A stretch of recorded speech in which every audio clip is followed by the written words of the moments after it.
Marketing Your Private Practice is a podcast where you'll learn easy to implement tips and strategies to grow your business without spending all day online. I'm your host, Kathy Colaiacovo, and I teach practitioners the Thrive marketing method to create simple and streamlined plans by focusing on long-term strategies, not just social media. Discover ways to spend less time on your marketing, attract more clients, and build the financial freedom that comes with a thriving practice. One where you have time left in your day for the people and things that matter to you.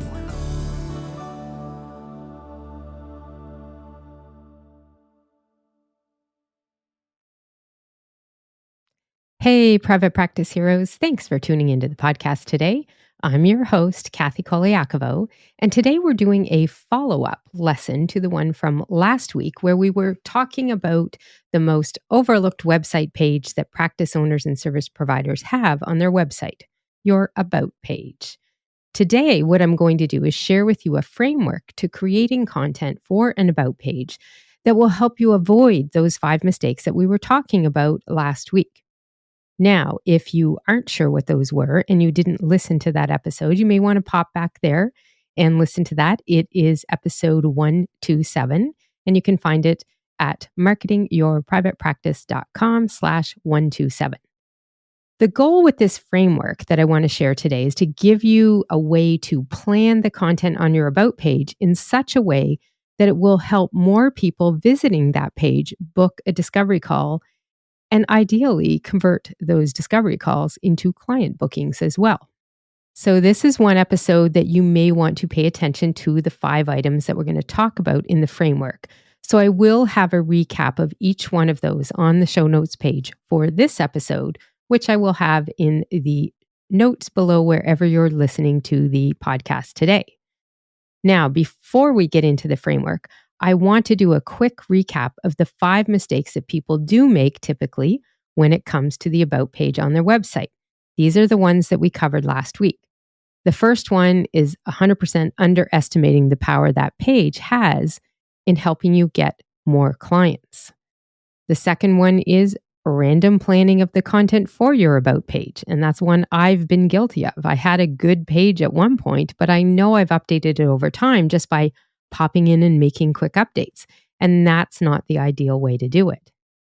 The third mistake is not giving people the here and now info they need to make a decision. And this is what the 5-step framework is going to help you with and make sure that you don't do this. The fourth one is forgetting to guide people on a journey as they visit your website. And then the last one is one that is very common with a lot of people, is actually leaving the you out of the About You page content. It's surprising, to be honest, how many people forget to put their picture on there, put their name, put their first name and their last name. So we're going to talk about that a little as well. Now, this framework will make much more sense to you when you understand that it is helping you avoid those 5 mistakes.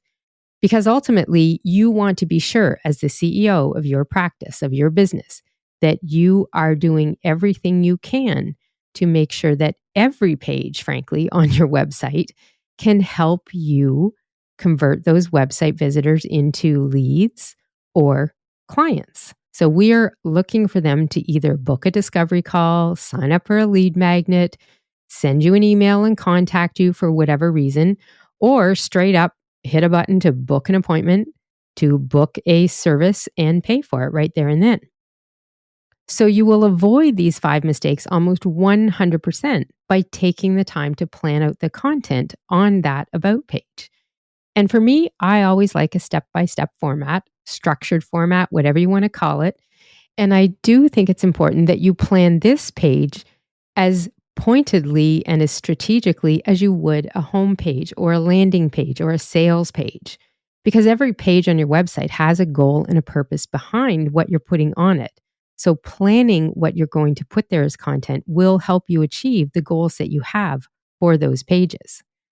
And the big one here is making sure that you are doing whatever you can to help people decide that yes, indeed, they might want to talk to you about working with you and becoming a paying client. And that's where the 5-step framework for an About page that converts to clients comes into play. Following this, it makes sure that you're not forgetting any of the key elements that you need to help turn those browsers and visitors into leads and clients. So that's really the overall goal of this framework, is to make sure that you're planning your content so that you're answering those 5 key questions that people are always looking to answer when they're seeking help from a service provider. Giving them the information for those 5 questions will help build the trust that they need to make that decision that, yes, they do want to move ahead and reach out and contact you. So even though this is your about page, something that we typically don't think is important, you really have to remember that it is a key part. It's one of the top visited pages on most websites. So you have to make sure that you're giving people the information they need right away on that page to build that trust so that they can feel good about that decision to step forward and contact you. So we're going to start right into this with step number 1 in the framework. You want to share your one-line intro message about you, and you want to share information about you at the very top of the page. Now, this section is the one that's going to capture their attention immediately by answering a couple of those critical 5 questions that people want to know about somebody who might be able to help them with their problem. So this very top section should speak to what you do in the here and now and what kind of people you help with your services. For most service providers and practice owners, I would highly recommend this area also have a current photo of you and has your name.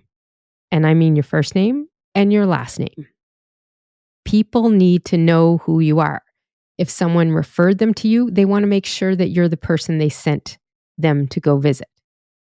If they're new and they came there from a search online, or maybe they came from, a referral from an insurance provider website or from Health Profs, or, a directory that you have online from a group that you're part of, people want to make sure that when they're coming to this page that you are the actual person that they're looking for. So the content up here at the top of the page, the actual words you want to put in here, is ideally what I refer to and teach my Academy members all about, which is your one-line intro statement, your one-line offer statement. It's kind of a version of an elevator pitch, but it has a purpose of really wanting to make sure that you pointedly share a message that includes content that speaks to your ideal client, speaks to the main problem they have, and also includes words that speak to what life could be like if the problem they have is solved. So this section up at the top should help answer questions 1, 2, and 3 of those 5 questions that people are looking to get answered when they visit this page. They want to know, the question they're looking for here is, who are you and who's your ideal client or audience? So in their head, they're thinking, is this person the right person for me?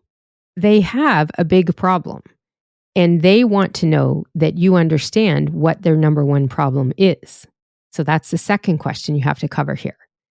The other question that you have to think about when you're putting your content together is, what does your solution do for them? Because they're looking to figure out, can this person help solve my problem? So if you haven't clarified who you are, who that ideal client is that you work with, that you know about their problem and you have a solution for them, you're going to miss the boat on catching their attention for them to keep going and further explore your page. So be sure that at the top of your page, you share that one-line intro message statement, that offer that you have for people, and that you have information about you at the top of the page. So this information could be more of an expanded who you are, who you help type of thing. But if you can get that one sentence up there at the top that really speaks to what you do, then that's going to be the one that keeps them moving down the page. The second step in the framework is where you can expand a little more on yourself and how you're the specialist who can help people solve the problems that they have. So in this step, we want to share more about the why you do what you do and what it is that you do. So this content, even though the entire page is all about you, the content here should be written in a way that seeds or plants the idea for people that your expertise is this particular type of expertise, and it should also seed how you help people with your skills. So this is where I do not recommend starting with your backstory of 30 years ago and how you got to this place today. There's always a good spot to be able to mention that, but you don't necessarily want to do it up here at the top.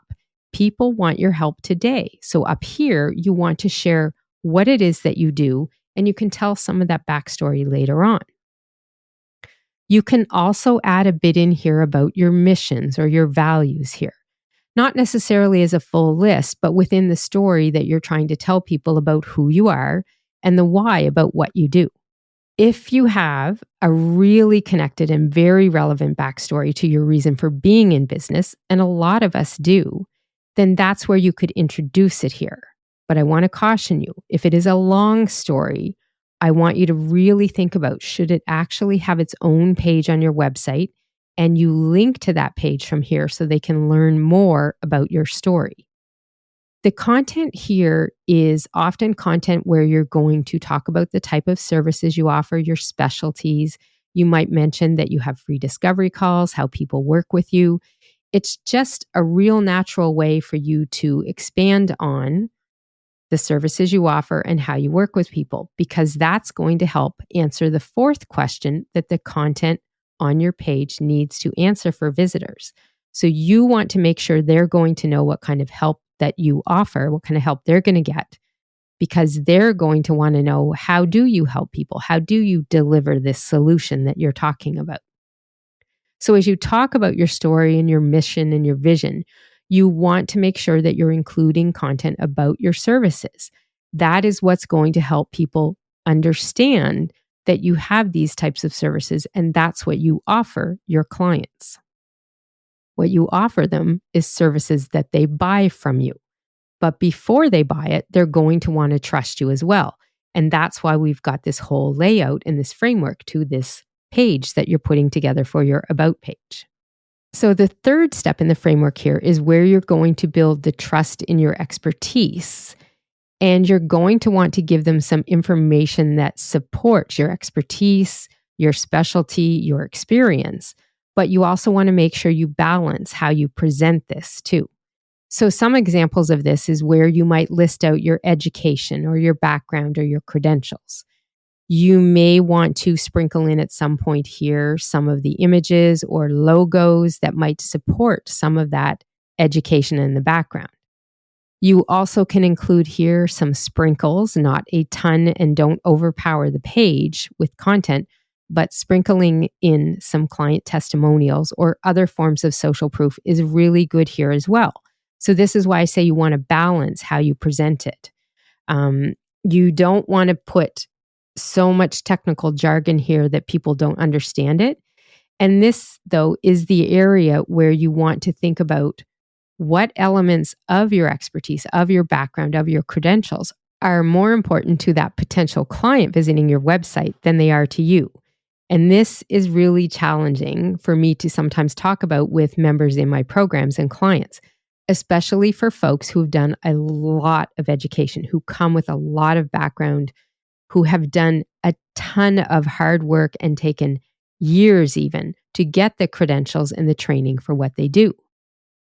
But if the clients don't understand what some of these credentials are, and you're only presenting them to them by the way of your credentials. So for instance, RDN, Registered Dietitian Nutritionist, CEDS, Certified Eating Disorder Specialist. These are two common ones that I run into, and I hope I got that second one right. But with these, sometimes your clients don't know what they are. So if you present them only by using the actual credentials and the initials for what those credentials are, people may not understand it.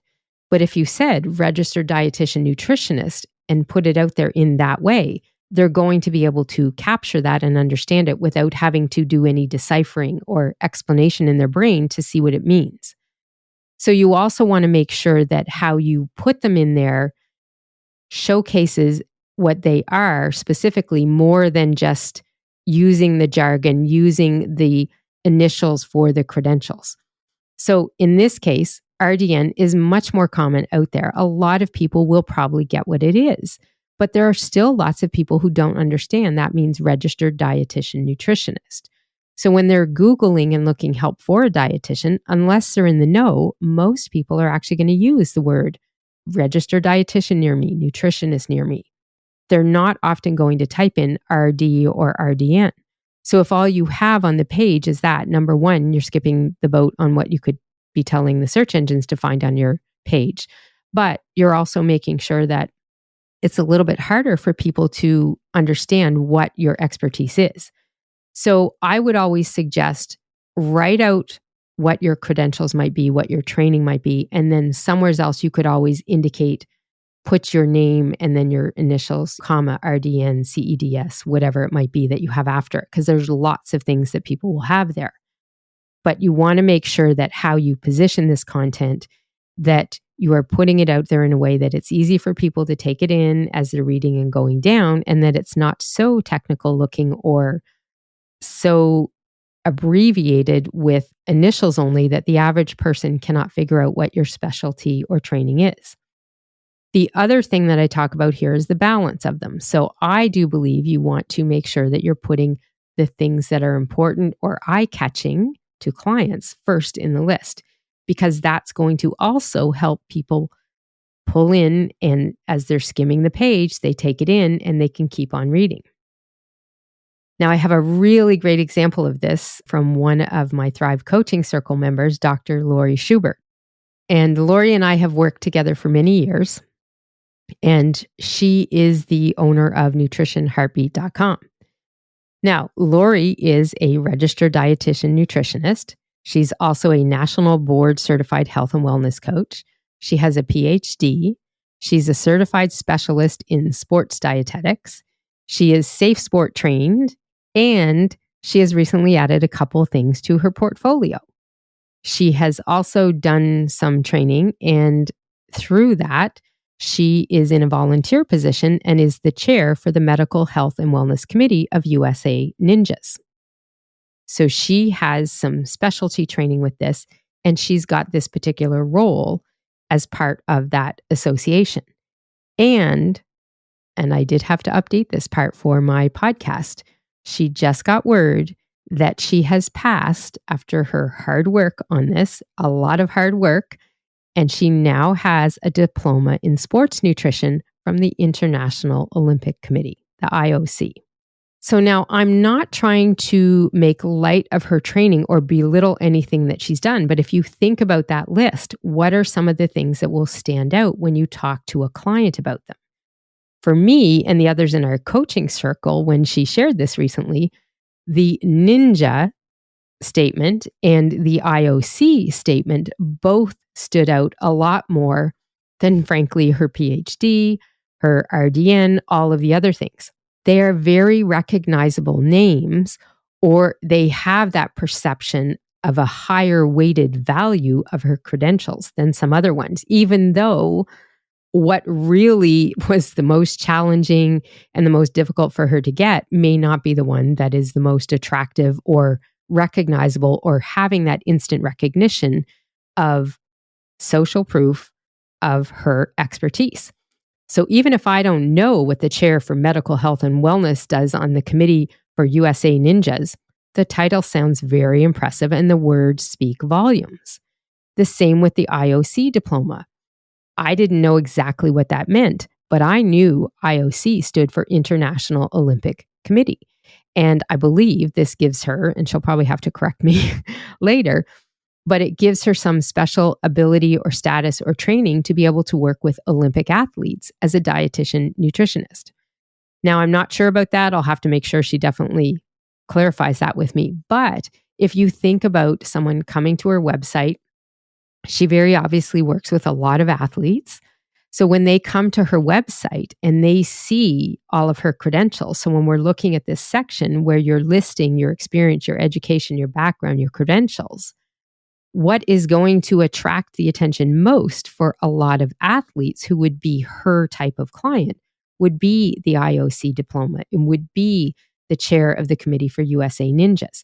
That is going to give her a lot more social proof and trust in her expertise than some of her other credentials, even though, like I said, they may not really be weighted in our minds as they were as to how much work it took and what it really means as to her expertise.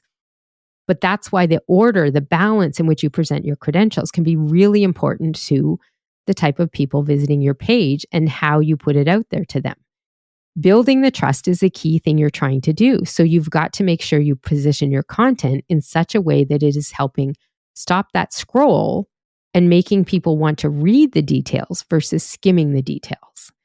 And this is also the kind of content that explains a little bit more about question number 4, which is, what kind of help will I get? How do you deliver the solution? That's a key part in this building the trust in the expertise by sharing your education, your background, and your credentials. So as you put that together, you want to make sure that maybe you don't put it in order of date that you got things, but you weight them by the value that people will see on them when they come to your website. So in Lori's case, what I recommended is that once she had the final confirmation of her IOC diploma for sports nutrition, that she put that up a little bit higher on the page than she had before. And she's also got some logos that she can do as part of this. So there's now a ninja logo on her website. And that, again, as a visual item in the formatting of this and the balance of you put there, it's going to help people stop and read what she has to offer, which is the key thing you want your content to do. So moving into the next part of the framework, this is where we want to make sure that we have very clear direction to people visiting the page on how they can reach out to you and get started. So number 4 is you want to make sure you're including calls to action and a link to either your contact page or your booking page. Now, I do not want you to be shy here. You have heard me say this all sorts of times. Every page on your website needs a CTA, a call to action. You have to guide people as to what to do next. You can't assume they're going to know they have to click somewhere to book a call with you.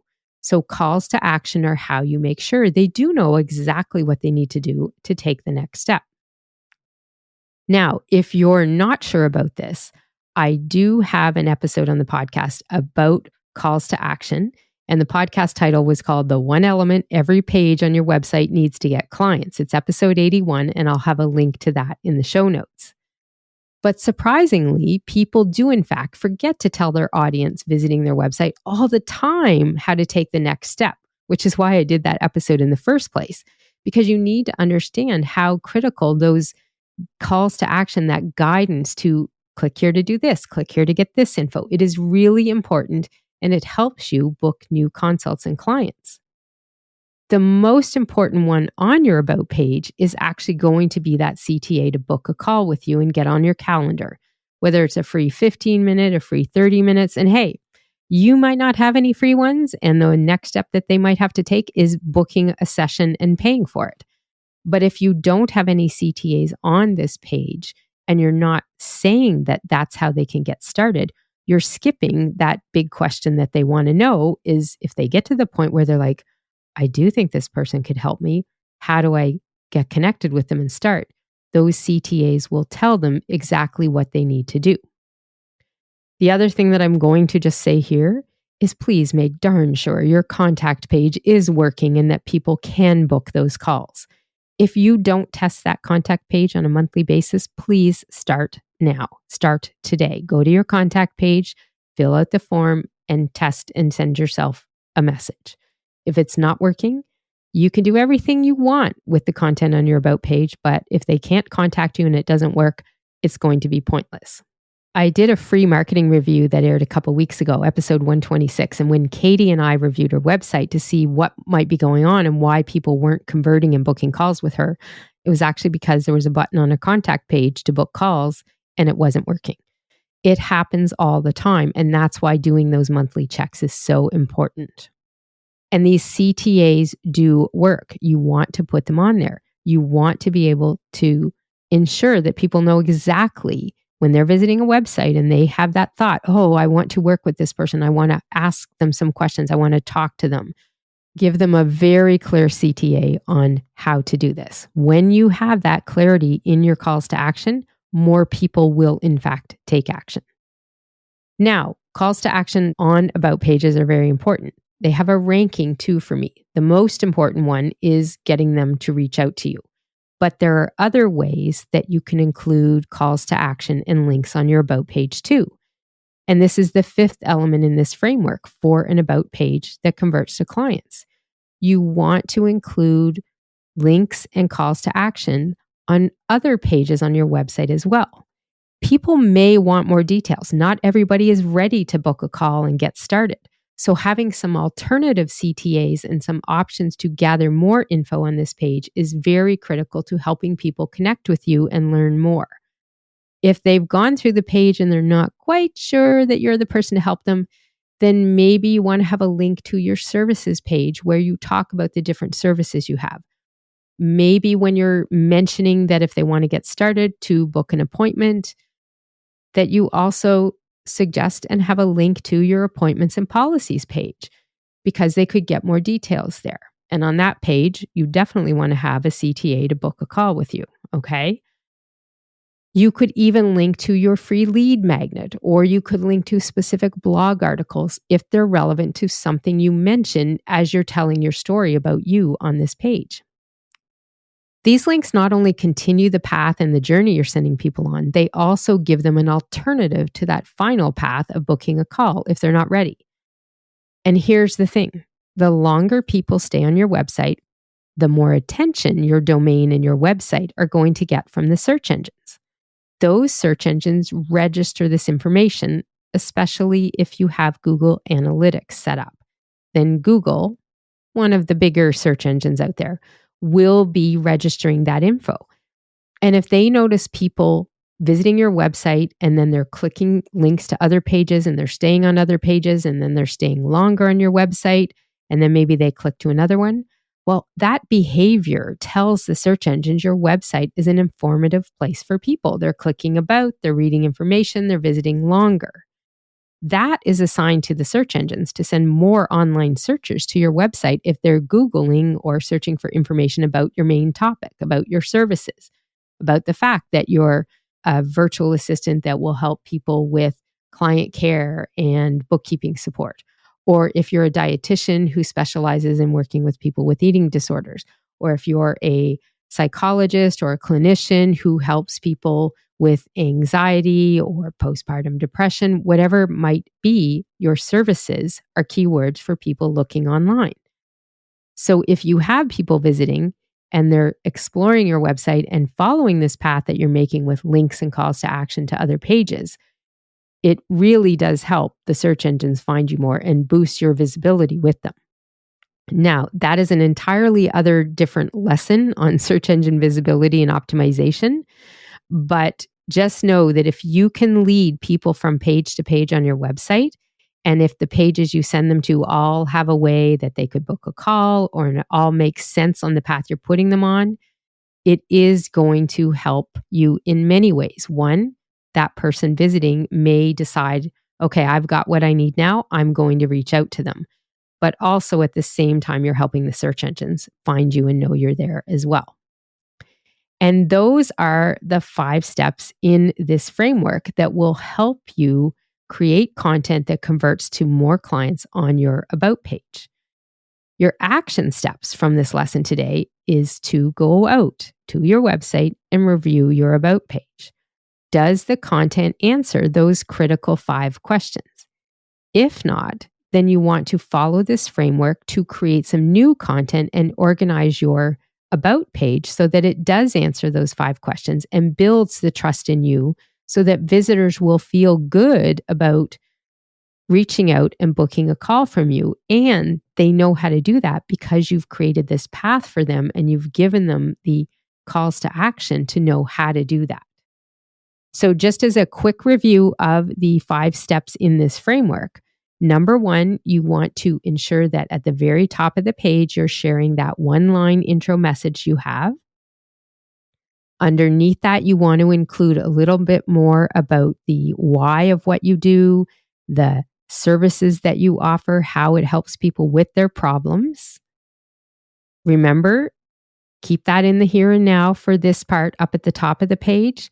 If you have more of a story you want to go into, that may become a link to learn more about Kathy's story. I have that on my website.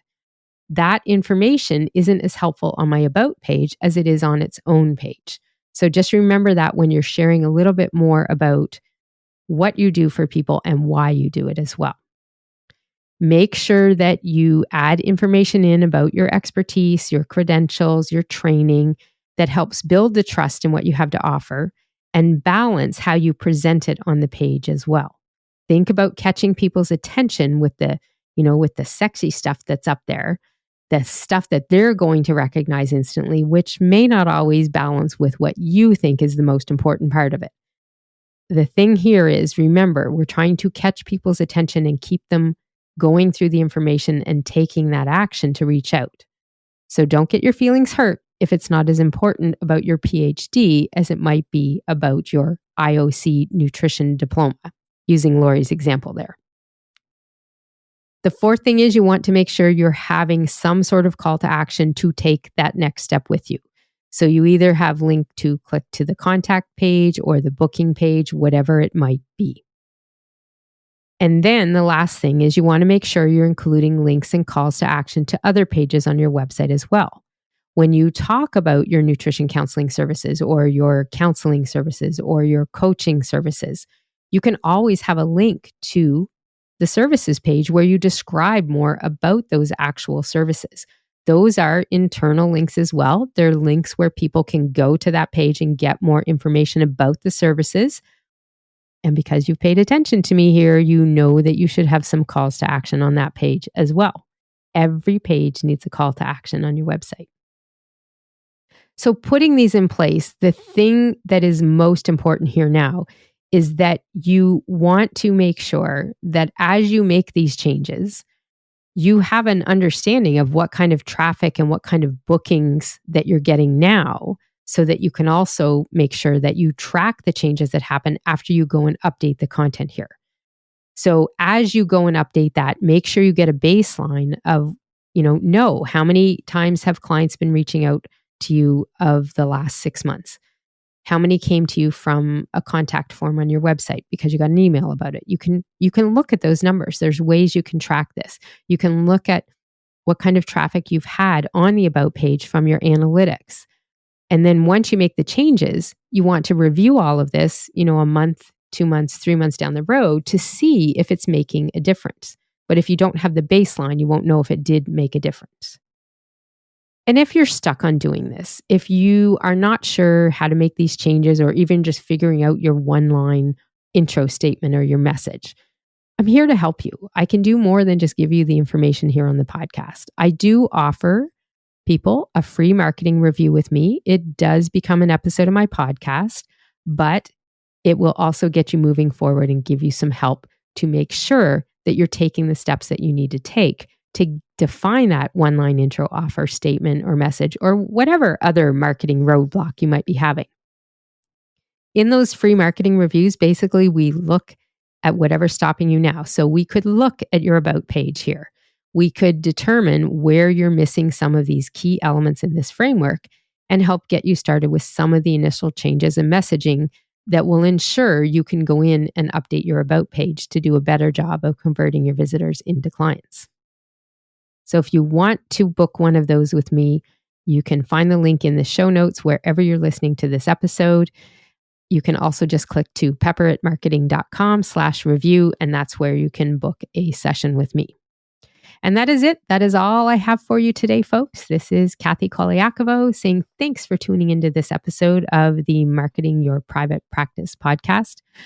I appreciate your listenership. I appreciate the feedback that some of you send me by email. I do love that. And as always, I hope you find these insights helpful and actionable. That is my thing that I want to make sure. You're listening to me, you're taking it in, but I want you to go out and take that action too. And if you do take action and you see a change, please, please, please let me know how it helped. I would love to give you a shout out on the show here and let folks know, you did this framework and all of a sudden you got 5 more consults in your first month. That's when you know that some of these marketing changes that you make are actually affecting change within your business or your practice. And that's it for today. And I just want to leave you with one thing that I want you to remember. To thrive in practice and business, this is going to happen when you have paying clients who work with you. And that message on your About page is one of the biggest and most important messages that can help bring more people to your door, as long as the message is clear and planned out, because random content rarely gets anything but random results. I'll see you next time. You can find all of our show notes and resources mentioned at marketingyourprivatepractice.com. Be sure to connect with me on Instagram at pepperitmarketing and say hi. I'd love to hear any feedback you have, and make sure to rate and review the podcast and hit subscribe on your favorite player so you don't miss any future episodes.